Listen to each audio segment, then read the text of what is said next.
Hello guys, Assalamu alaikum. Welcome to the Tech Lover. Welcome to my another vlog.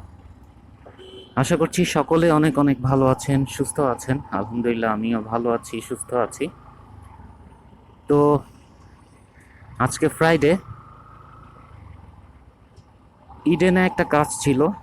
Tax zone 8-এর exam, আমার wife exam প্রার্থী। তো ওকে নামিয়ে দিলাম ইডেনে। তো যাত্রাপথে ভাবলাম যেহেতু ফ্রাইডে, তো আজকে হোম অফিস একটু সময়টাকে কাজে লাগাই। তো দ্যাটস ওয়াই আর কি ভিডিও করতে শুরু করলাম যাত্রাপথে, যেহেতু ব্যাক করছি। তো ঢাকা ভার্সিটির এরিয়াটা একটু আপনাদেরকে ঘুরে দেখায়। তো এই এরিয়াটা নর্মালি অন্যান্য দিন একটু ফাঁকা ফাঁকাই থাকে, আজকে ফ্রাইডে। আর ট্যাক্স জোন 8-এর পরীক্ষার বিভিন্ন সিট পড়েছে বিভিন্ন জায়গায়, আশেপাশের বিভিন্ন ইনস্টিটিউট, ইউনিভার্সিটি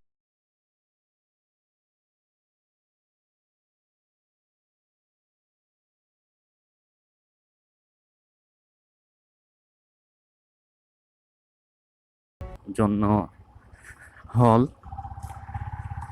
তো সামনে দিয়ে আমরা যাই।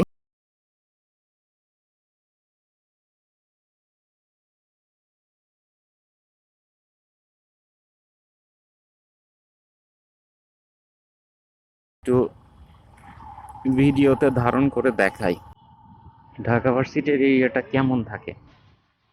তো দেখতে পাচ্ছেন এখন আছি ঢাকা মেডিকেল কলেজ সংলগ্ন শহীদ মিনার। তো শহীদ মিনারের এই জায়গাটা বরাবরের মতোই ভিড় থাকে, শুক্রবারে একটু বেশি থাকে, কারণ আশেপাশ থেকে যারা আসে তারা মূলত এই শহীদ মিনারের উপরেই আসলে একটু ঘোরাঘুরি করে। এই যে দেখতে পাচ্ছেন, এই যে ডান পাশটা। আর অপোজিটে ঢাকা ভার্সিটির অন্য একটা ফ্যাকাল্টি, ম্যাথমেটিক্স ইঞ্জিনিয়ারিং ফ্যাকাল্টি। তো এই জায়গাটা একটু ভিড় থাকে, ওই যে বলছিলাম পরীক্ষার্থী অনেক পরীক্ষা দিতে আসছে, দ্যাটস একটু ভিড় আর কি। এছাড়া বরাবর এই যে ঢাকা ভার্সিটির এটা নার্সিং কলেজ, আর ঢাকায় সরি, এটা হচ্ছে ঢাকা মেডিকেলের বহি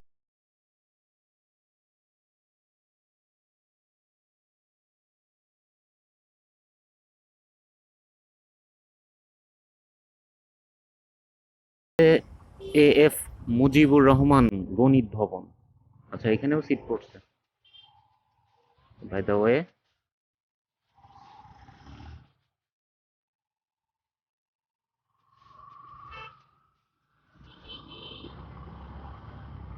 সামনে ডান পাশটা হচ্ছে কার্জন হল।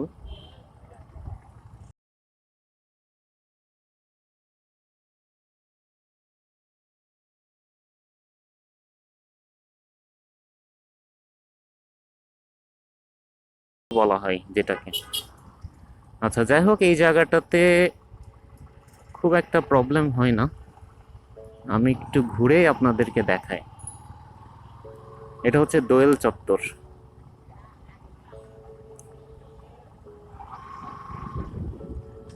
ভেতরে কার্জনের ভেতরে ঢোকা যাবে কি না আমি একটু শিওর না, যদি গেট খোলা থাকে দেখবো আর কি।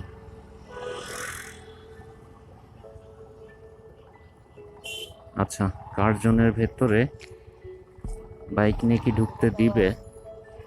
পরীক্ষা নাও দিতে পারে। আচ্ছা, দেখি, আমি একটু ঘুরে দেখি ভিতরে যাওয়া যাবে কিনা। যদি না যায় তাহলে চলে আসবো।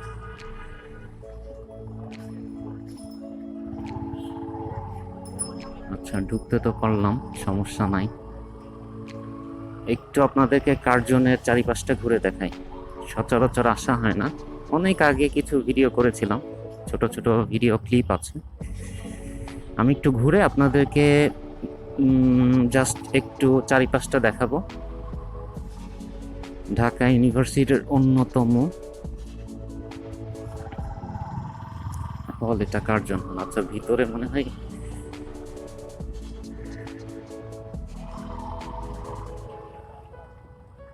এই যে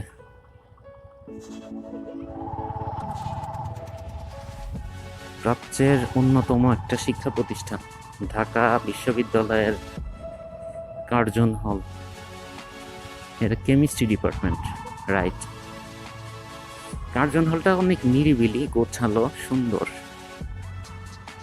আর এটা হচ্ছে ঢাকা ইউনিভার্সিটির ফার্মেসি ডিপার্টমেন্ট বা ফার্মেসি ফ্যাকাল্টি বলা হয়। আচ্ছা, এই তো মোটামুটি ফার্মেসি ফ্যাকাল্টি। আমি এদিক দিয়ে বের হয়ে যাই। ওকে গাইজ, আমরা কার্জন হল থেকে বের হয়ে গেলাম। বের হয়ে এখন যাব হচ্ছে মালিবাগের দিকে। তো মোটামুটি ঢাকা ভার্সিটির ক্যাম্পাসটা কিছুটা হলেও আপনাদের দেখাতে পেরেছি, হোপফুলি। শুক্রবারে ঢাকার ফ্রাইডে যদিও ফাঁকা ফাঁকা থাকার কথা, বাট যখনই পরীক্ষার চাপ থাকে না, তখন আসলে একটু জ্যাম থাকে। ঢাকা শহর আসলে ফাঁকা ছিল ঈদের পরে কয়েকদিন। এরপরে আবার মানুষের কর্মব্যস্ততা বেড়েছে, অফিস, আদালত, ভার্সিটি সব কিছু খুলে গিয়েছে, দ্যাটস ওয়াই একটু জ্যাম। তারপরেও এখন মোটামুটি ফাঁকাই পাচ্ছি আমি। ওকে, আমি আছি এখন সুপ্রিম কোর্টের সামনে। এখানে ও মাই গড, হলুদ পুলিশ সার্জন, খুবই ডেঞ্জারাস। বাই দ্য ওয়ে, মৎস্য ভবনের সামনে আছি। তো হেলমেট ছাড়াই ভাই চলে গেল। ফ্রাইডে বলে কথা নাকি, নাকি তার অন্য কোনো পাওয়ার আছে? ওই যে চেক করতেছে পুলিশ।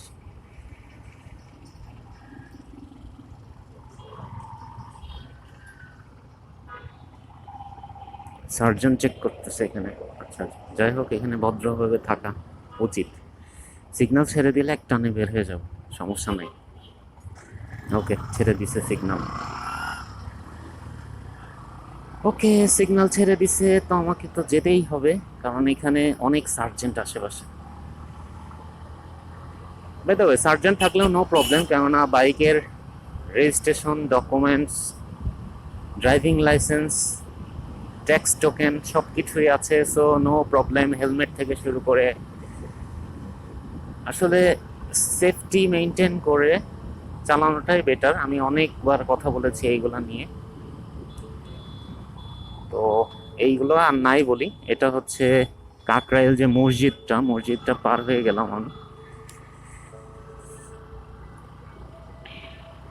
আমি কাকরাইল দিয়ে আসলে মালিবাগের দিকে যাব।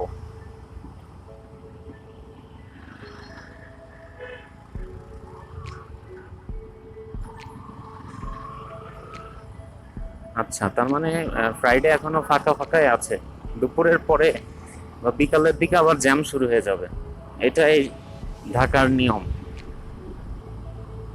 ছুটির দিন, সরকারি ছুটির দিন মানুষ একটু বাসাতেই থাকে সকালের দিকে, দুপুরের দিকে ফাঁকা ফাঁকাই থাকে, কিন্তু বিকালের পরে আবার একটু বিজি ঢাকার চেহারা দেখা যায়। ওকে গাইজ, এই মুহূর্তে আছি কাকরাইল মোড়ে, রাজমণি ভবন ডান পাশটায়, আর বাম সাইড দিয়ে মালিবাগের দিকে চলে যাব। তো সকালবেলা এক কাপ চা না খেলে না ভালো লাগে না, শরীরটা তরতাজা থাকে না, সতেজ মনে হয় না। রং চা খেতে হবে আদা লেবু দিয়ে। অনেকে লেবুটা প্রেফার করেন বা অনেকে করেন না, একটু তিতা তিতা ভাইব থাকে অনেকে, এই কারণে এটা পছন্দ করে না। যাই হোক,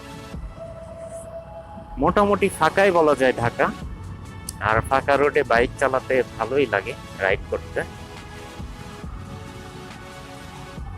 তো ওই যে শান্তিনগর মোড়ে একটু জ্যাম, এই জায়গাটা একটু বিজি রাস্তা, এই কারণে এখানে সবসময় এই বড় গাড়িগুলো একটু জ্যাম করে রাখে। তো আজকে আসলে কোনো স্পেসিফিক টপিকের উপরে ভিডিও করিনি, আজকে র্যান্ডম ব্লগ ছিল। তারপরেও চেষ্টা করেছি আশেপাশের ভিউগুলো দেখানোর জন্য।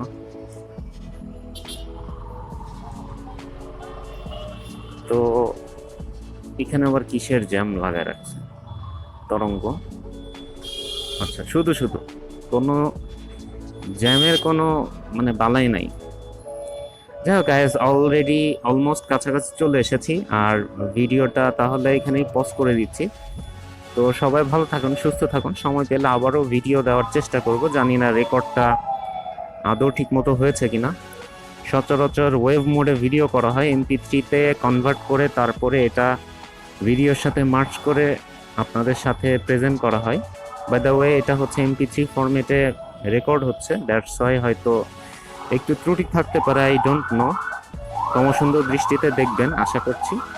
আর নেক্সটে অবশ্যই আপনাদের সাথে দেখা হচ্ছে, কথা হচ্ছে অনেক টপিকে, অনেক বিষয়ে। তো অলমোস্ট আমার বাইক 14,792 কিলোমিটার রান হয়েছে। তো 15,000 পরে আমি একটা ওভারভিউ দিব।